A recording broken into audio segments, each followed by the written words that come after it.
Hey guys, it's me Kayla, and today I'm going to show you 10 tips and tricks to get better on keyboard and mouse in Fortnite. I've been playing keyboard and mouse for 150 days, and today I want to share to you how I improved and the best way to do it.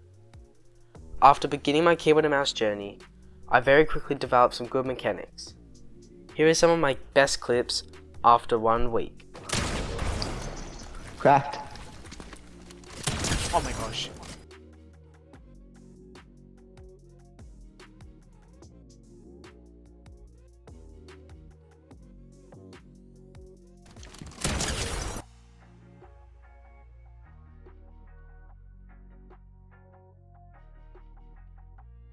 Now without further ado, I hope you guys enjoy the video. Please like and subscribe, and let's get into tip number 1. The first tip is to watch other people's keyboard and mouse progression videos. This will allow you to try multiple different ways of improving, learn different creative maps, and will teach you the best way to improve. I spent hours watching these videos, and I would compare my skills to theirs to see if I'm keeping up to them, if I'm doing better than them, and how I can improve more. Ideally, you don't want to watch someone who isn't very good because you may develop some really bad habits. Watching these videos is really easy to do. All you have to do is search up keyboard and mouse progressions Fortnite, and then you can just scroll through and look for the best video for you. The second tip for improving on keyboard and mouse is your gaming setup. If you don't have a good setup, it is hard to play Fortnite at a higher level. A good keyboard is really important to be a good player. I use the Razer Huntsman Mini keyboard, which is a 60% size gaming keyboard. The Razer Huntsman Mini can cost you around $120 and is very good for that price. I highly recommend getting a gaming keyboard of some sort, at the very least, as having a normal keyboard is very hard to be quick and mechanical on, as well as they typically cover a lot more space. Now for the mouse, it can depend a lot on preference, but I use the Razer DeathAdder Essential, which cost me around $45. Though, you can get a much better mouse, such as the Logitech G Pro X Superlight, which Booga uses. You need to get a mouse with mouse buttons, otherwise it is almost impossible to play at a high level. Other positive factors of a mouse can be the weight, size and grip, which is mostly actually up to you. I do recommend getting a mouse that is wired, otherwise you will have poor delay. Now for the mouse pad, it isn't as important as the mouse or the keyboard, but you will still need it, otherwise you'll be at a large disadvantage. I recommend getting a mouse pad that has a flat surface with no bumps. Rubber is a good material for a mouse pad as it increases your stability whilst playing. Now for tip 3, I'm going to suggest some of the best keybinds to use. Firstly, I highly recommend you using 2 mouse buttons for builds because you'll be able to sort through your builds a lot easier and it'll relieve pressure off your other fingers. As you develop more skills, you may change this, but I highly recommend this at the start because it just makes everything a lot easier and allows you to learn the fundamentals. Next, every pro uses scroll wheel reset, which is the fastest and easiest way to reset. All you have to do is have the scroll wheel down on your reset bind and have it on a secondary build bind. Now, if you're wondering whether I should use edit on release, it really is preference, as edit on release will make your edits faster and quicker, but edit on release off will make you more consistent and takes better peaks, and you can choose when you want to release your edit. Most of the other binds are up to you. As long as you don't put too many binds on one finger, you will be fine. For your sensitivity, it firstly depends on what your DPI is, which is your actual mouse sensitivity in like other tabs. DPI stands for dots per inch. So for most people, they use 800 DPI like myself. Your sensitivity also depends on how much space you have, since if you're able to move your mouse from one side of the mouse pad to the other, and your skin moves in a 360 degrees turn 1 to 2 times, it means it's good. If it moves less or more, it means that your sensitivity is either too high or too low for the amount of space that you have. Most players use around 5 to 6.5 sensitivity for your X and Y, and it typically depends on your playstyle.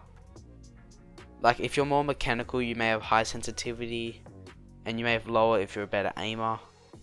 Your target and scope sensitivity should be around 30 to 50%, so you have reliable aim, but you can also shoot people moving at high speeds well. Finally, it's time to talk about improving your gameplay. Firstly, I would recommend going to a build fights map or Raiders PC Control map by yourself and practicing building a box.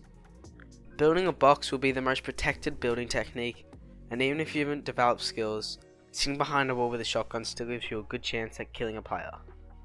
When building a box, you should always place a cone or staircase, so if someone takes your ball, you have another layer of protection.